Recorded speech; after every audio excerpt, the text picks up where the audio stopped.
Добре дошъл в нашия град, добре дошъл в България.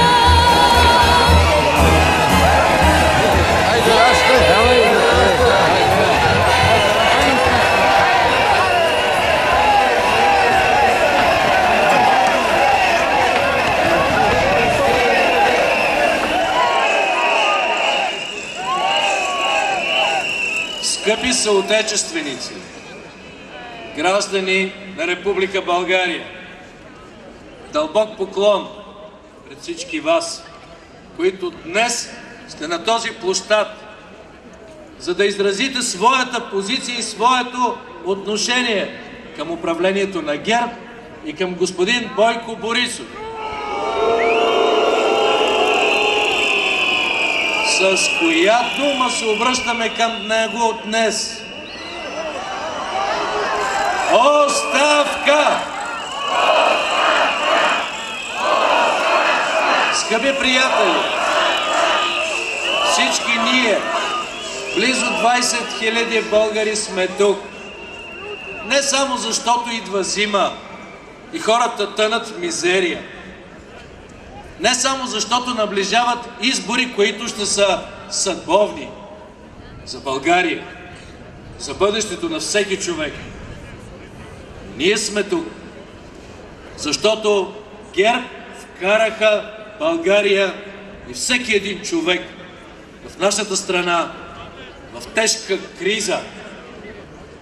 Държавата е превзета от шепа хора, от една групировка. Те разглеждат. Точно така. Те разглеждат държавата като своя бащиния, като своя собственост. Всъщност не е по-лошо. Те разглеждат нашата държава, създаденото от всички нас, като плячка. Плячка, която я преразпределят и разкъсват и раздават на своите приближени, политически и икономически. Днес БСП, българската левица, има само една задача. Само една. Да върнем държавата на хората. И в тази наша задача ние сме открити. Ние имаме протегната ръка към всеки българин, който иска да върне смисъла и перспективата на нашата страна, на всички в България. Ние не отиваме към избори просто за да победим ГЕРБ, да вземем един глас повече от тях. Това не е достатъчно.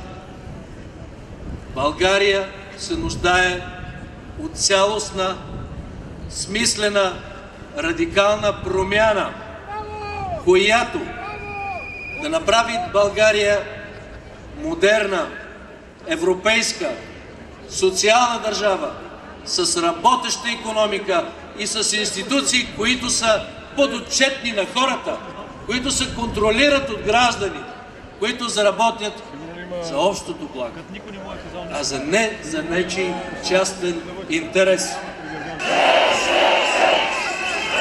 Скъпи приятели, за това ние казваме днес, на тази дата, през ноември, към хората, които ще излезнат през юли да гласуват, искаме да съставим правителство на националната отговорност, което ще спаси и ще възроди България. За това ни трябва силно доверие от хората, не само на лево мислещите българи, не само на Коалиция за България. Ние искаме да управляваме с ума, с таланта, с знанията, с експертизата, с труда, с работата на всички българи. И в нашето управление и на национално, и на местно ниво ще има место за всеки, който е съпричастен към тази кауза. Защото това е кауза не партийна, а национална. Защото добре разбираме, че само ние, само нашите сили няма да са достатъчни, за да изведем България на прав път към просперитет и достоен живот за хората. Искам това да го чуят всички хора, които желаят да живеят свободни в своята страна, желаят да имат работа, да могат да помагат на своите родители, да осигурят бъдеще на своите деца, които искат да участват и дадат своята енергия за всичко това, което говорим и което е необходимо за България. Ние сме открити към тях и сме открити към тези хора, които осъзнават, леви, центристи, десни, които нямат политически убеждения, но разбират, че задача и цел номер едно да се отстрани от власт едно вредно правителство, което връща България не с години, с десетилетия назад, което запушва енергията на нацията. Скъпи приятели, битката няма да е лесна. Никой от нас няма илюзия. Тази върхушка се е впила във властта. Тя е готова на всичко, за да заопази своите привилегии. Те са обсебени от контрол. Искат да контролират всичко. Подслушват всички. Искат да контролират съдебна власт. Бизнесът да бъде техен. Искат хората да бъдат унизени, бедни и подчинени. Защото когато човек мизерства, когато всеки ден се бори за физическо оцеляване, няма духа, няма силата да се изправи и да каже не. Но нас не ни пречупиха и няма да могат да ни пречупят. Ние никога не сме били и с такава външна подкрепа от цялата европейска социал-демокрация, от много хора в Европа, които заедно с нас няма да допуснат волята на българските граждани на изборите да бъде фалшифицирана и подменена. Ние ще бъдем гарант на честни и свободни избори и ще бъдем преграда, непреодолима преграда пред парите, контрола, манипулациите и фалшификациите на ГЕРБ. Така ли е? Така е. Скъпи приятели, на нас ни трябва силен успех, за да можем да направим това, което е нужно за всички български граждани след изборите. И ще го направим колкото и трудно да бъде. Голям, силен мандат ни е нужен, за да можем да преодолеем наследството на господин Борисов. Какво е то? То е наследство с милиарди и милиарди нови задължения. С мизерстващи хора, които не могат да свършат двата края. С прегазана икономика, защото работят само за своите монополисти, за олигархията, за тези, които са близки за тях.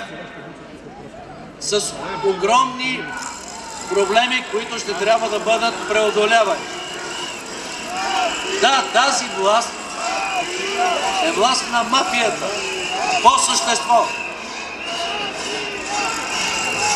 Уважаеми съграждани,